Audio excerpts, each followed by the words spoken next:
မှပြောမရပဲနဲ့ကိုချစ်တဲ့သူနဲ့ပဲဇွတ်ပေါင်းစည်းခြင်းသူတွေအတွက်ဒီဗီဒီယိုလေးကိုဖတ်ပေးပါမယ်အားလုံးပဲမင်္ဂလာပါညီမကတော့အင်္ဂါပါဒီနေ့မှာကြည့်ရတဲ့မေကွန်လေး3ခုမြောက်ထဲက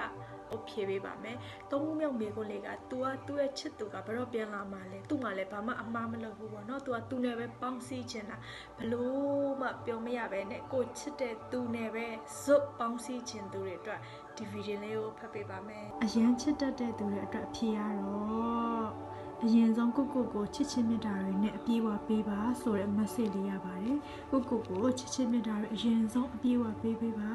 ပြီးတော့မှအခြားသူကိုချစ်ပေးပါကိုပြေးဝချစ်နိုင်တဲ့သူသားလေးရင်အခြားသူကိုတကယ်ချစ်နိုင်မှာပါကိုယုံကြည်မှုထားရမယ်ခုနပြောလို့ကိုချစ်ချင်းမြတ်တာပေးတယ်ကိုယုံကြည်မှုတွေပေးတယ်အဲ့လိုလူတစ်ယောက်ကသူနဲ့ရောထိုက်တန်ရဲ့လားဘလို့လူတွေထိုက်တန်တာလဲဆိုတဲ့ဒီဘုံကိုပြန်မေးပေးပါအဲ့ဒီမှာ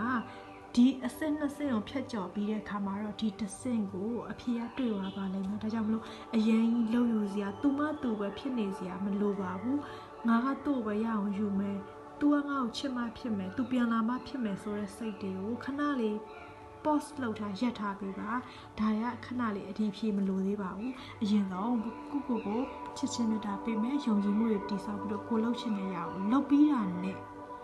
ဒီအဖြေကပေါ်လာပါလိမ့်မယ်အကယ်၍အဖြေမပေါ်လာရင်တော့မှကိုယ့်ရဲ့အတွင်းထဲကအတန်ကကိုကြားရပါလိမ့်မယ်ကိုတကယ်ထိုက်တန်တဲ့သူကိုစီကိုပေါ်လာပါလိမ့်မယ်အဓိကကတော့ကိုချစ်ချင်းမြတ်တာပေးမယ်ကိုအာရုံစိုက်မှုတွေလုပ်ပေးပါ